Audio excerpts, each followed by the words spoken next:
happy to have you with us this evening and want you to enjoy every minute of your stay here.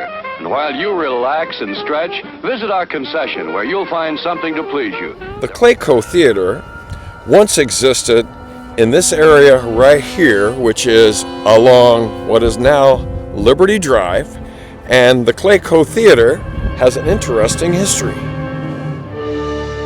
This marquee, topped by Clayco the Clown, once stood where I am standing right here.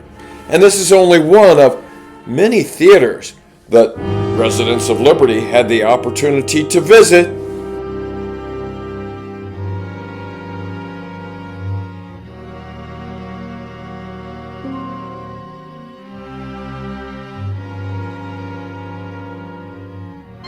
Yes, people no longer had to drag out their projectors, thread the film, watch their own movies at home.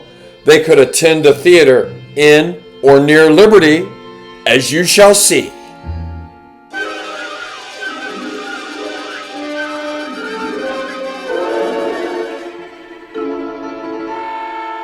Ron McCoy is warped. That's time warped?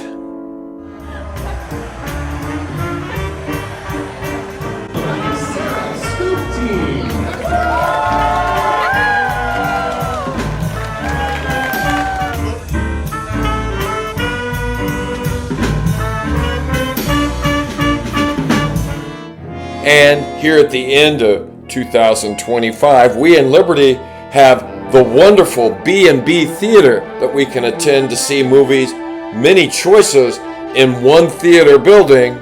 However, long before B&B established this wonderful theater in Liberty, Missouri, we had a number of small theaters that residents could visit. And along Water Street, just off the historic town square in Liberty, was a theater called the Plaza.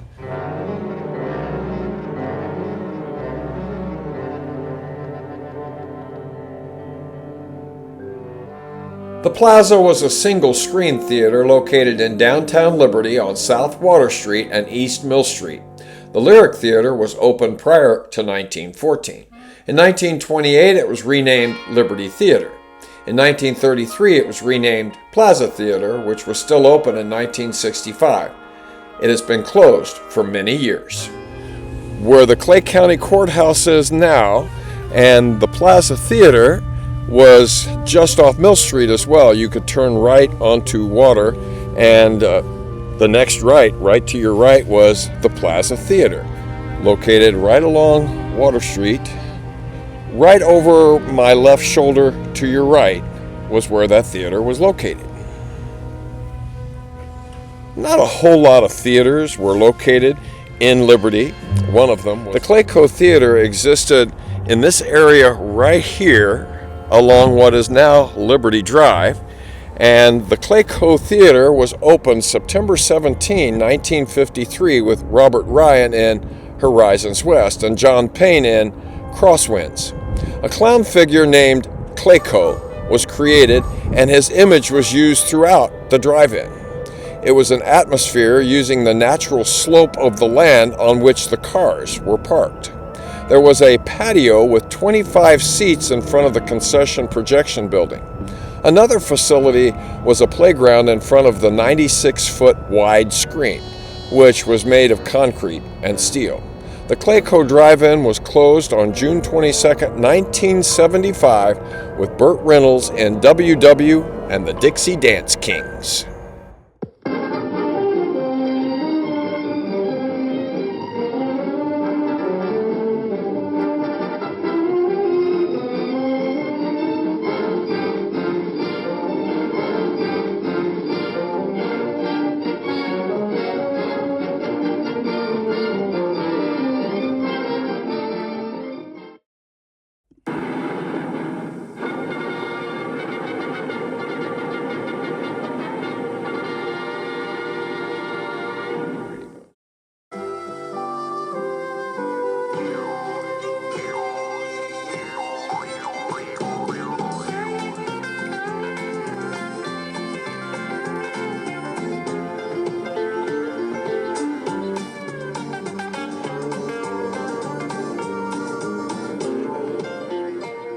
Liberty United Methodist Church used to hold its sunrise Easter service at the Clayco Drive-In, and we would be out here by 6 a.m., and the minister would project over the PA system, and we had the speakers inside our cars. It was usually cold, and we would listen to the minister giving the Easter sermon on that early morning. And then afterwards, our family would often travel over to Antioch area, and we would eat breakfast at the pancake place that I've mentioned in a previous edition.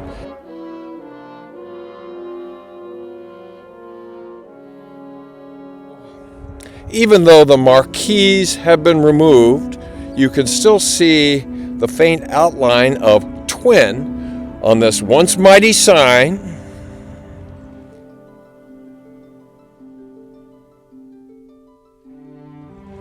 And then there is the entrance to the magic of the movies at the Twin Drive-In at Independence, Missouri.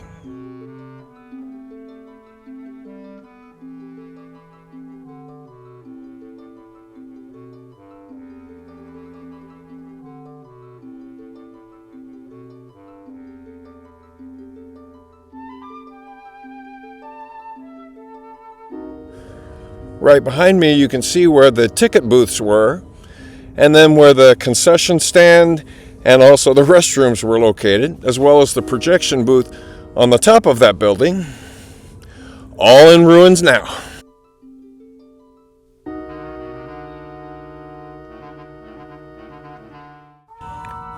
You can still see the screens prominently. They look in pristine condition on both sides. The Twin Drive-In opened in 1965, and I remember as a kid, we would love to watch the movies on the screen after dark as we drove past. It all seemed so magical, and we were able to start seeing those movies as of 1965, which is when the Twin Drive-In opened.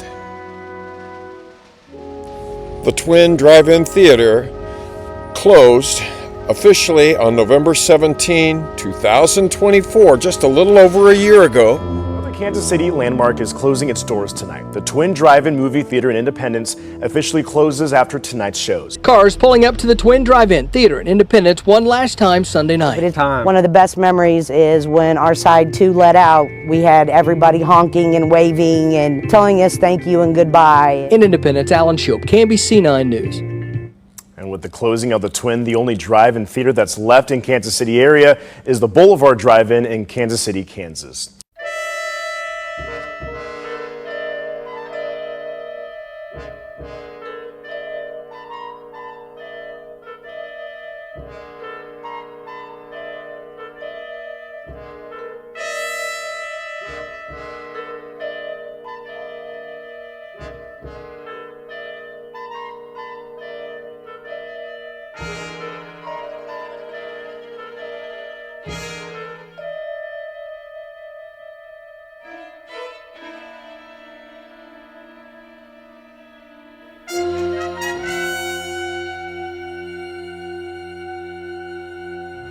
Here in Liberty, along 152 as it becomes Kansas Street, we have the Jerry Lewis Cinema, opened in 1969, not in Liberty, but the franchise opened in 1969.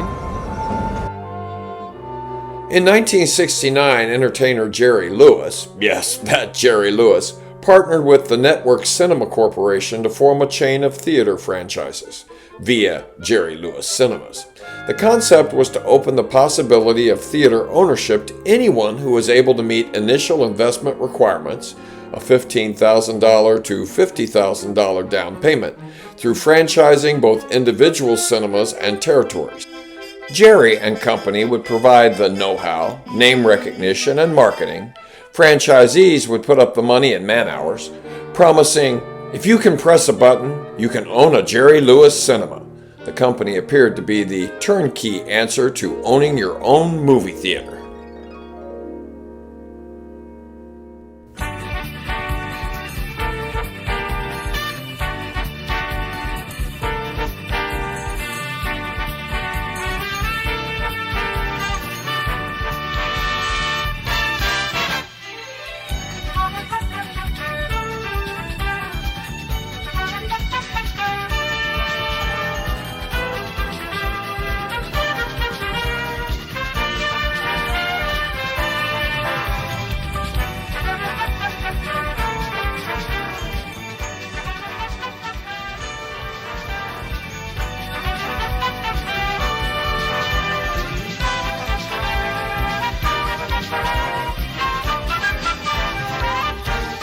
Lewis's theaters, branded mini cinemas, followed a standardized model that called for 1 to 3 auditoriums seating 200 to 350 patrons each, focusing on operations efficiency.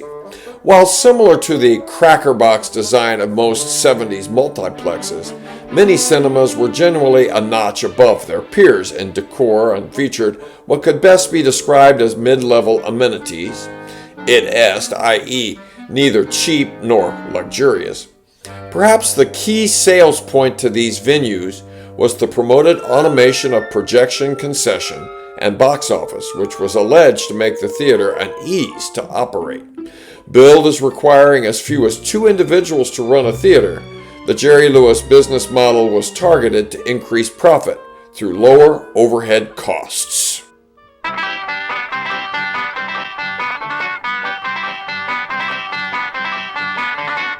Mommy, I want some.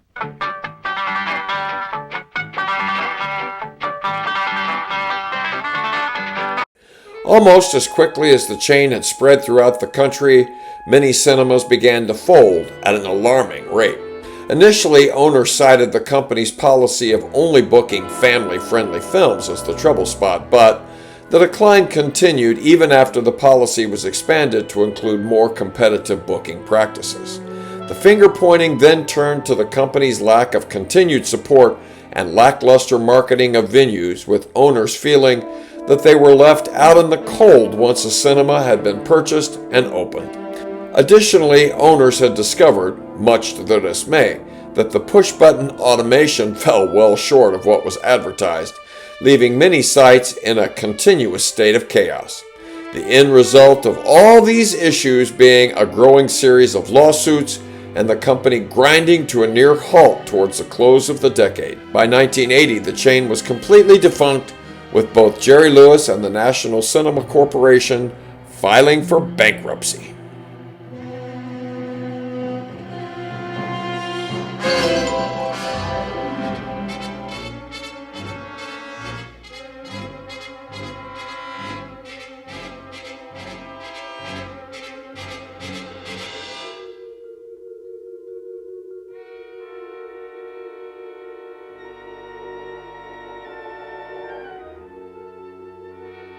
We now return your movie projector to you until the next episode of Ron McCoy is time warped and just a little bit warped as well. Warped and proud of it.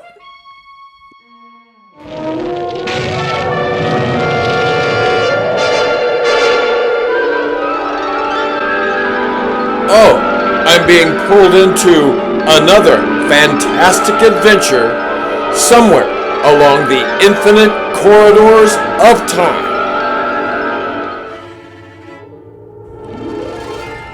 Here I am in an area ripe with Liberty history. Right behind my right shoulder to your left is the building that housed the Robo Car Wash